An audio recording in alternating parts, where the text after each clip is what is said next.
Selamat datang kembali di pembahasan mendalam kita. Hari ini kita gali lagi buku Inspired ya. Ini kan buku penting banget buat pengembangan produk teknologi.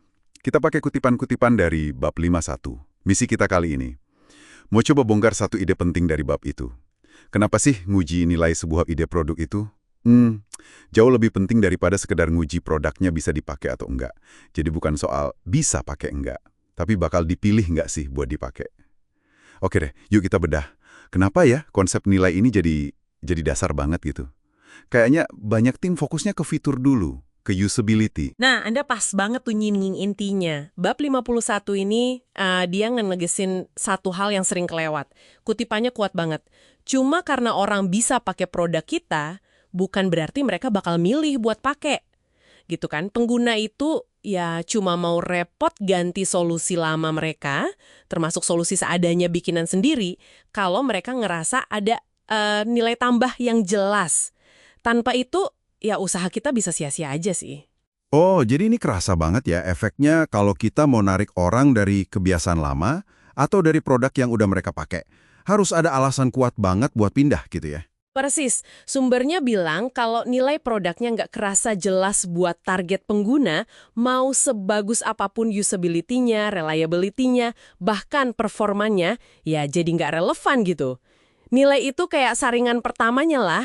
Kalau ide produk nggak lolos uji nilai ini, ya sumber daya buat bikin fitur canggih dan lain-lain itu bisa kebuang percuma. Banyak produk gagal kan bukan karena nggak jalan, tapi karena nggak dibutuhin. Wah, menarik banget ini. Bab ini kayaknya juga nyebut soal beberapa elemen nilai spesifik ya yang perlu diuji. Ada soal nguji permintaan demand sama nguji efikasi. Bisa dijelasin dikit nggak? Betul, betul. Jadi, nguji permintaan itu intinya kita mestiin dulu. Ini masalah yang mau kita selesain, emang beneran penting nggak sih buat banyak orang? Ada nggak pasarnya yang peduli? Gitu.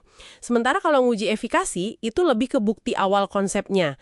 Jadi solusi yang kita tawarin ini, kira-kira beneran bisa ngatasin masalahnya nggak sih? Ini belum ngomongin produk jadi loh ya, tapi validasi konsep solusinya aja dulu. Oke. Jadi ini langkah-langkah di awal banget ya buat mastiin idenya oke atau enggak. Tepat sekali. Dua pengujian itu bagian penting dari yang di buku ini disebut proses discovery. Tujuan utamanya discovery kan buat misahin ide bagus dari ide jelek. Secepat mungkin, semurah mungkin. Dan yang penting, jauh sebelum kita kerahin tim gede sama dana gede buat bikin produk lengkapnya. Jadi, nguji nilai termasuk permintaan sama efikasi ini, ya intinya validasi awal itu, biar ngurangin risiko gagal nanti di pasar. Wah, ini bener-bener ngebuka wawasan ya. Berarti kalau kita cuma fokus yang penting produknya jadi dan berfungsi tanpa validasi nilai di awal, itu kayaknya resep buat potensi gagal ya. Bisa jadi kita bikin sesuatu yang teknisnya oke, tapi ternyata nggak ada yang mau pakai karena nggak ngasih nilai lebih dibanding yang udah ada.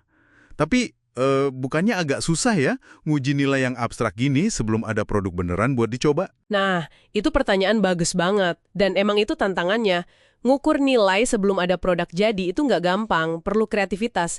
Tapi buku ini justru bilang, yaitu tugas utama tim produk di fase awal. Ada banyak teknik kok, mulai dari wawancara yang dalam, bikin prototipe simple banget, atau bahkan concierge test gitu. Itu semua bisa ngasih bukti awal soal persepsi nilai tanpa harus bikin solusi lengkap. Susahnya itu nggak berarti nggak penting kan?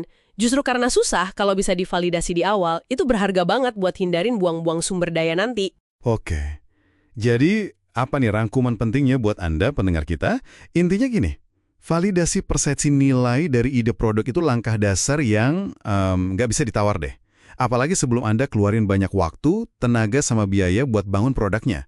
Tujuannya ya buat mastiin calon pengguna itu nggak cuma bisa pakai, tapi punya alasan kuat buat milih dan akhirnya pakai solusi Anda. Dan ini ngarah ke pertanyaan lanjutan yang penting buat Anda renungkan nih. Kalau Anda lagi mikirin atau ngembangin ide produk, gimana caranya Anda bisa dapat bukti awal, bukan asumsi ya, bukti nyata kalau target pengguna Anda itu ngerasain ada nilai di situ.